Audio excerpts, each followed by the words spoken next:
As the theme tune says, Trews is the news if the news was true. This is some Trews. I'm Russell Brand, host of the Trews. Subscribe here, become a subscriber of the Trews. It's better for everybody.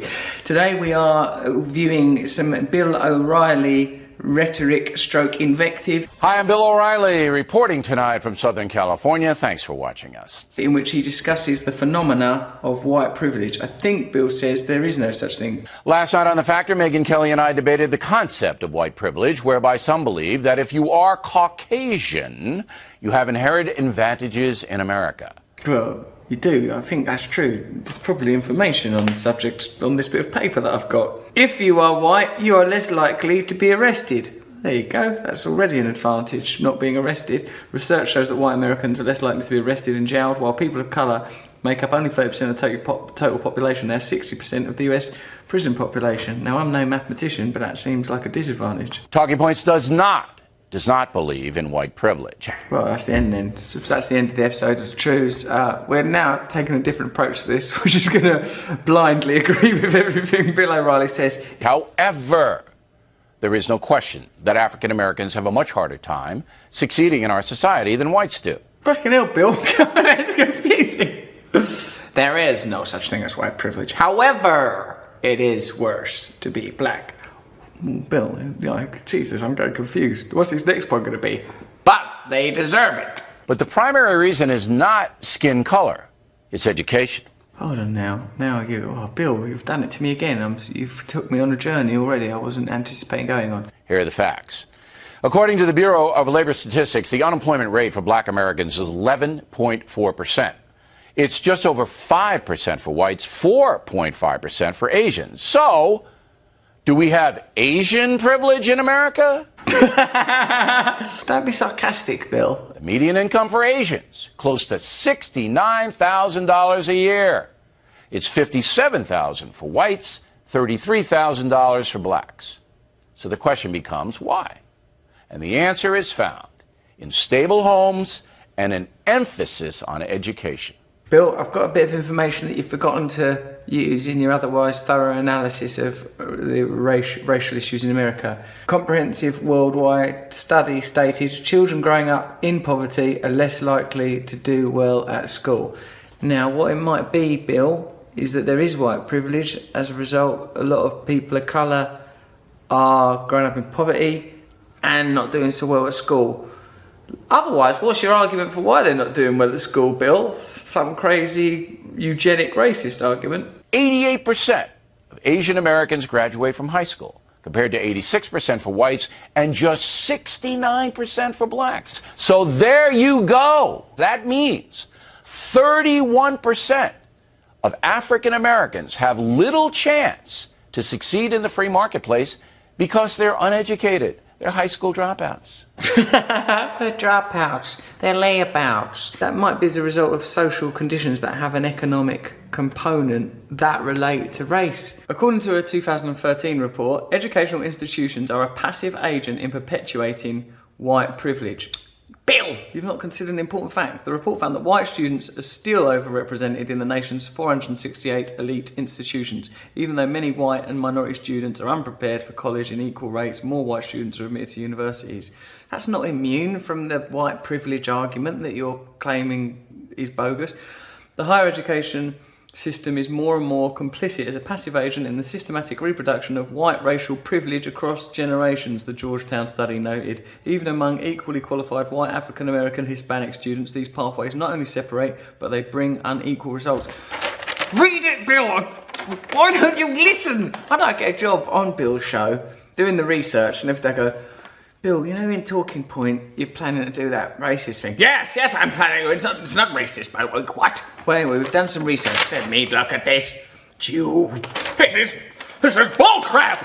I'm not reading this on air. No! American children must learn not only academics, but also civil behavior, right from wrong, as well as how to speak properly and how to act respectfully. When you're lecturing the nation on how to speak correctly, speak correctly. If African American children do not learn those things, they will likely fail as adults. They will be poor. They will be angry. And they often will be looking to blame someone else. And also, it seems like you're trying to impose a mindset and social archetype that's acceptable. If you want to do well, you won't go around acting and behaving in a way that's not, well, like me. Be a bit more like me, is what I will say, or be a bit more Asian. Those are your options. One caveat, the Asian American experience historically has not been nearly as tough as the African American experience. Yeah, that's a good point, actually. I'm glad that it's you. There is one caveat. Yes, we didn't enslave Asian Americans. We were prejudiced and bigoted against early Chinese settlers. That's true. Slavery is unique, and it has harmed black Americans to a degree that is still being felt today. But, slavery was bad. But it's this key point. In order to succeed in our competitive society, every American has to overcome the obstacles they face. I don't know though, Bill, because what about at the top tier of society when there's a requirement for financial bailouts, then they occur. Fairness and justice, that's the opposite of what he's saying. Fairness and justice, they're always talking about that as being a really important American values, but here Bill contradicts that. No, you play with a card you're dealt, and if you were dealt the slave card, well, I'm afraid that's tough luck. And here is where the African American leadership in America is failing. Instead of preaching a cultural revolution. What do you think he means by cultural revolution in black precincts? You think he means start behaving like white people, don't he? Cultural revolution. Does he? The answer is, if you're not doing well, it's your fault, isn't it? That's what he but I suppose that's the flip side of the American dream. Anyone can be president, anyone can achieve anything, but if you don't, it's your fault. I don't think that's a very good principle for organising a society around. That will necessarily and inevitably lead to inequality and unfairness and friction and tension. And as there are we're seeing more uprisings, in Ferguson, and we're seeing police garnering military equipment, to the value of billions of dollars. Local police departments are taking on military equipment. Seems like the direction we're moving in as a planet is how to deal with unrest using authority and aggression rather than dealing with the conditions that lead to it. The leadership provide excuses for failure. The race hustlers blame white privilege, an unfair society, a terrible country.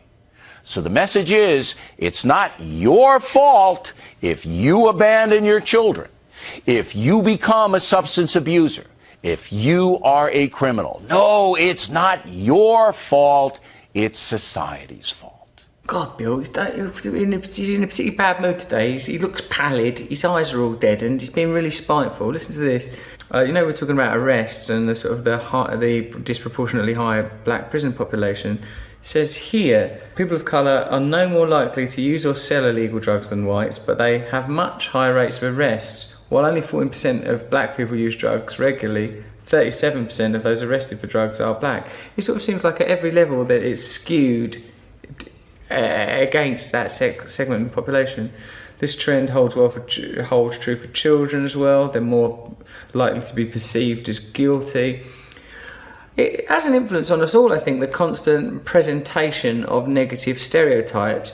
It's influential. If the only time you ever see, for example, Muslims on the TV is there was a terror attack, or normal Muslims at this mosque, however, disavowed. So it's always this sort of constant connection, and with black teenagers or whatever, they're sort of constantly bombarded with negative imagery. So when you just see kids hanging out, you've made that association in your mind. You've been trained to have that perception, trained to make those connections, and I think that what dear old Bill's doing is neglecting the impact that constant ratcheting up of negativity, whether it's on a legal level or just on the level of perception, has. Until personal responsibility and a cultural change takes place, millions of African Americans will struggle, and their anger, some of it justified, will seethe. The federal government cannot fix this problem. Only a powerful message of personal responsibility can turn things around. It's already a powerful message of personal responsibility. That's the whole message of All America. It's your fault, get on with it, no one's going to help you. You know, where is the compassion and love? These are very sort of basic Christian principles. How they managed to align these ideas with Christianity fascinates me. Hey, did you check this out? This is really good.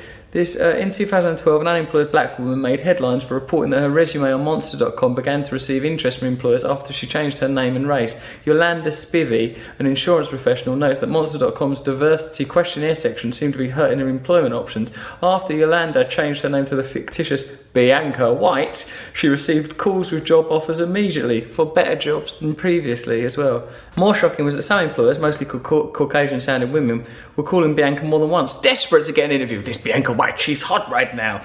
All along, my real Monster.com account was open and active, but despite having the same background, received no calls and no offers. That's really good, isn't it? I'm Bianca White. Bianca White, you'll be welcome at the... Oh, hello, Bianca. Get me the people in HR. That is the big lie that is keeping some African Americans from reaching their full potential. Anyway, Bill, you can't just go on telly and say that there isn't such a thing as racism. That's mad. Stop it, you loony. As we've said before, Fox News combs out all context except for information that's convenient to them to hold together the status quo. I'm not suggesting it's done as a result of memos or direct communication, but nonetheless the result is the same. Fox News, fantastic tool of the state. This is the Trews. Subscribe here, subscribe here.